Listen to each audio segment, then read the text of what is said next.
Hi everyone, welcome back to Modern Homesteading with Tessa. I'm Tessa, and this is the channel where I show you how to feed yourself. And today we are canning some smoked chicken bone broth. If you love chicken broth and you love a smoky flavor, this recipe is for you.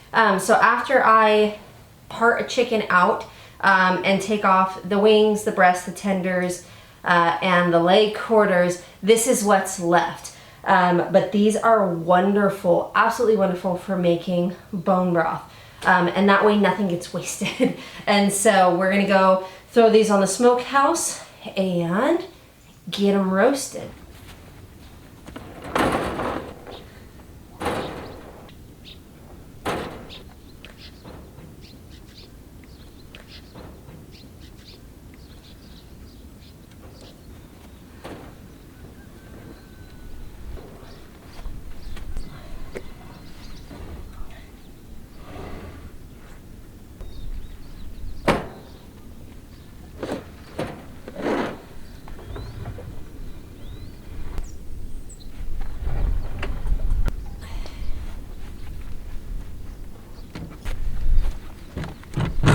Alright, so I'm gonna let those smoke for a while. I might let it go for a few hours and make bone broth tonight. I might smoke it overnight and make the broth tomorrow. Nobody knows, really. Good job.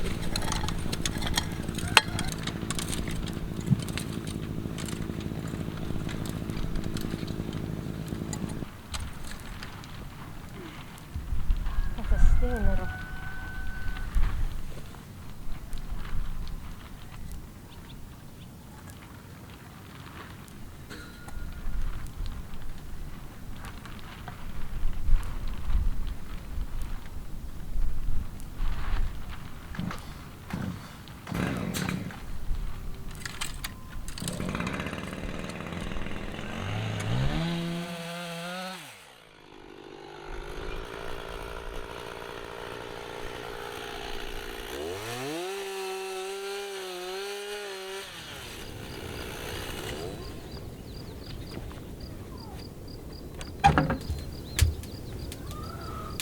All right, so we are back.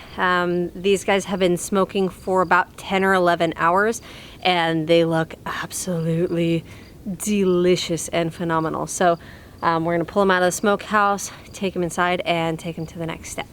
Yeah, look at that.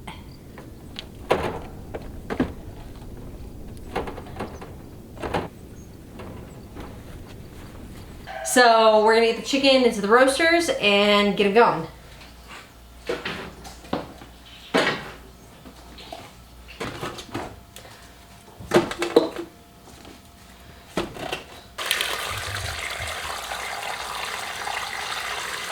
All right, so the chicken is all in the roasters. It looks and smells so freaking good, so good. So we'll let those go. They are at 200 degrees and we'll let those go all night into the morning and we'll see what they look like in the morning. All right, we'll be back. All right, I am ready to start canning up my smoked chicken bone broth. So my jars are all clean, hanging out in some hot water. So I'm gonna pull all of the frames out and then pour the broth through this sieve into this bus tub and then into the jars. Let's go.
so that ended up making 45 jars. So this one's full and this one's about half full.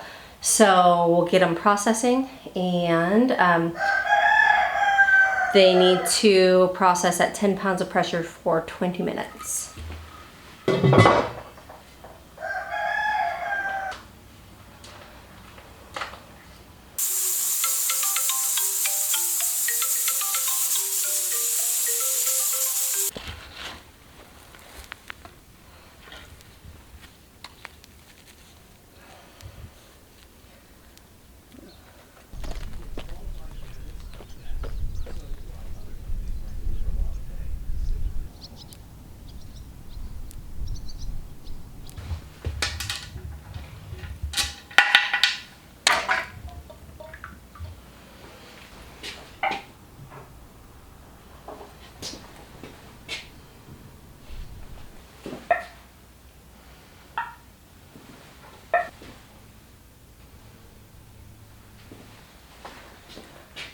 There we go. We ended up with 44 pints of smoked chicken bone broth. So yeah, this stuff is so delicious. You can use it in a plethora of ways.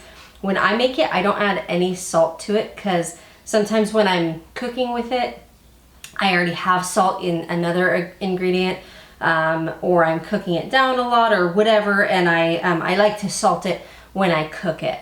So, but if you don't want to do that, then don't do that. You can totally add salt.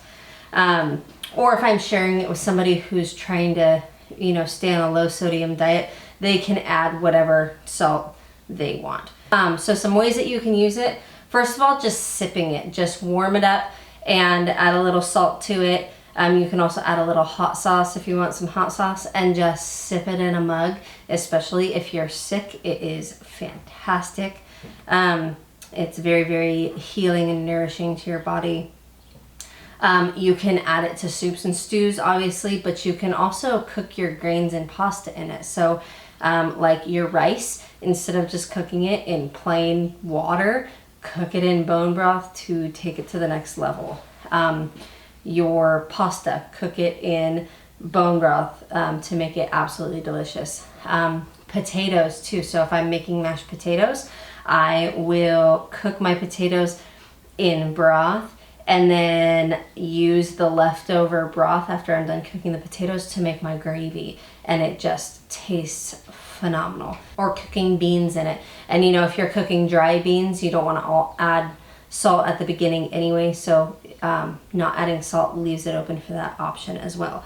So the only ingredients in this is chicken and spring water.